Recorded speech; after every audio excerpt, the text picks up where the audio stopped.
Oke, baik adik-adik kelas 9 kita akan masuk materi yang terbaru, yaitu adalah belajar seni budaya itu mengenai seni patung ya.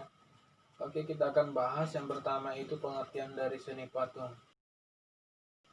Seni patung adalah karya seni rupa yang diciptakan dengan membentuk bahan bervolume ya, atau dengan kata lain bahwa seni patung itu merupakan karya seni rupa yang berdimensi 3 ya, memiliki volume dan isi, atau artinya itu dapat dilihat dari segala arah ya, mau dari atas, dari samping atau dari depan ya. Oke, yang ya, oke baik. Seni patung merupakan karya seni rupa yang diciptakan dengan membentuk bahan bervolume yang dapat berupa tanah liat, kayu, batu, logam, dan bahan lainnya dengan cara subtraktif, yang berarti mengurangi bahan seperti dipahat atau dipotong, dicukil, atau dengan cara aditif, yang berarti menambahkan bahan seperti mengecor dan mencetak. Pengertian seni patung berdasarkan makna kata, menurut KBBI, patung berarti tiruan bentuk yang bentuk orang atau hewan. Meskipun banyak patung yang menirukan manusia atau hewan, kenyataannya tidak semua patung menirukan alam. Misalnya terdapat patung yang berbentuk abstrak, geometris, juga seperti yang akan dijelaskan di bawah ini. Oke, baik, kita akan bahas jenis-jenis patung ya. Jenis patung itu berdasarkan perwujudan atau bentuknya. Yang pertama itu adalah patung figuratif atau realis atau disebut dengan representatif. Berarti patung yang merupakan tiruan dari bentuk alam seperti manusia, binatang, dan tumbuhan. Dapat dikatakan patung ini nyata dalam perwujudannya dan tidak hanya abstrak atau mengawang. Contohnya kita lihat gambar berikut. Yang kedua itu adalah patung non-figuratif atau imajinatif atau non-representatif. Nah, patung ini adalah patung yang tidak meniru alam, terdapat dari wujud-wujud tiruan yang ada di alam. Patung ini perwujudannya tidak nyata dan bersifat abstrak, atau artinya itu sukar dikenali ya. Seperti patung abstrak, geometris, patung berupa bentuk silinder, runcing sebagai simbol bambu runcing, dan sebagainya.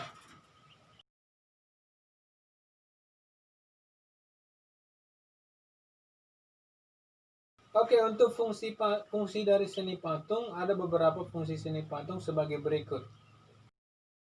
Yang pertama itu adalah fungsi patung sebagai patung dekorasi. Patung dekorasi berfungsi untuk memperindah suatu ruangan atau lingkungan eksterior ataupun interior. Yang kedua itu adalah patung monumen. Dibuat untuk mengenang jasa tokoh atau kelompok tertentu, seperti sosok pahlawan suatu negara atau memperingati peristiwa bersejarah. Dan yang berikut itu adalah patung kerajinan. Ini merupakan patung yang dirancang untuk memenuhi kebutuhan pasar, sehingga dapat diminati untuk dibeli berdasarkan sebagai kebutuhan umum yang tidak spesifik. Yang berikut itu adalah patung arsitektur, dibuat untuk menunjang atau melengkapi konstruksi suatu bangunan, sehingga lebih terpadu dan harmonis dengan desain arsitektur yang telah dirancang. Yang berikut itu adalah patung seni atau disebut dengan fine art. Seni atau fine art, patung seni atau seni murni dibuat hanya untuk kepentingan estetis dan dapat menjadi sangat eksperimental atau seni tidak selalu indah. Lalu yang berikut itu adalah patung religi. Nah, bagi beberapa agama dan kepercayaan, patung memiliki unsur dan makna religius dan digunakan sebagai sarana beribadah. Oke, yang berikut itu kita masuk ke bahan dan seni patung ya. 4 bahan yang digunakan itu adalah bahan lunak ya. Bahan lunak yang memiliki massa atau volume dapat digunakan untuk membuat patung seperti tanah liat, lilin, kelai, hingga ke bahan khas atau alternatif seperti sabun dan sebagainya. Lalu bahan sedang itu bahan yang tidak lunak dan tidak keras. Misalnya kayu, ada kayu mahoni, ada kayu jati, ada kayu waru, dan ada kayu yang lainnya. Untuk bahan yang keras, bahan keras dapat berupa batu atau kayu yang lebih keras.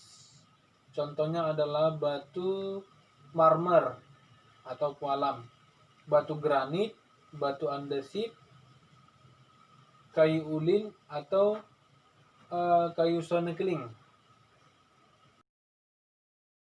Oke, untuk bahan yang lain itu adalah bahan cor. Bahan cor adalah bahan yang cair, serbuk atau tidak padat, namun dapat menjadi keras dalam waktu tertentu.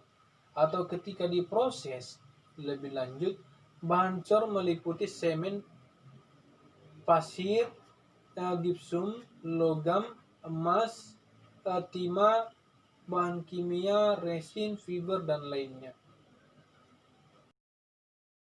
Oke, alat seni patung, yaitu peralatan diperlukan untuk membuat patung sangat tergantung pada bahan dan teknik yang akan kita gunakan. Alat-alat yang biasa digunakan dalam patung adalah sebagai berikut. Yang pertama itu adalah pahat, digunakan untuk bahan sedang atau bahan keras untuk memahat dan mengurangi bahan keras sehingga membentuk objek yang diinginkan. Yang kedua itu bahan butsir, adalah semacam pisau atau alat sudip untuk mengukir bahan lunak. Biasanya butsir tersebut dari kayu atau memiliki mata yang tumpul. Ada juga butsir yang bermatakan kawat untuk memudahkan pembentukan bahan lunak. Oke, yang ketiga itu alat las. Sudah jelas untuk membentuk logam secara langsung tanpa mencarikannya diperlukan alat las agar dapat menyusun logam sesuai dengan keinginan kita. Yang keempat itu meja putar, berupa meja bundar yang dapat berputar ke segala arah. Fungsinya untuk lebih mudah untuk melihat dan mengontrol bentuk patung dan berbagai arah tanpa harus bergerak menggitari patung. Oke, palu yang berikut adalah digunakan untuk memukul pahat, ya, untuk memukul pahat ya supaya dia lebih dalam cungkilannya ya. Oke, yang berikut itu adalah tang. Ketika membuat patung yang memerlukan rangka kawat, maka alat ini sangat dibutuhkan untuk membengkokkan dan meluruskan bahan sesuai dengan rancangan yang kita inginkan. Oke, baik, kita akan masuk ke teknik-teknik seni patung. Itu ada 4, yaitu teknik pahat ya, merupakan teknik untuk mengurangi bahan menggunakan bentuk benda keras ya terhadap bahan patung yang diolah. Lalu yang kedua itu adalah teknik butsir. Teknik butsir adalah teknik yang membentuk bahan lurus dengan mengurangi atau bahan menggunakan alat butsir.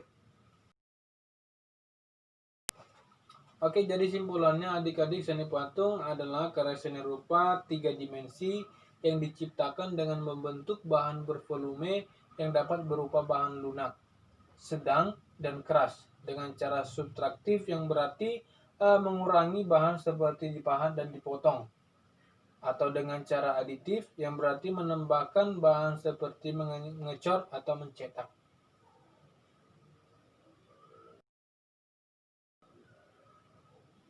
Oke, baik adik-adik, sampai di sini pertemuan pembelajaran kita. Apabila ada yang kurang, mohon maaf.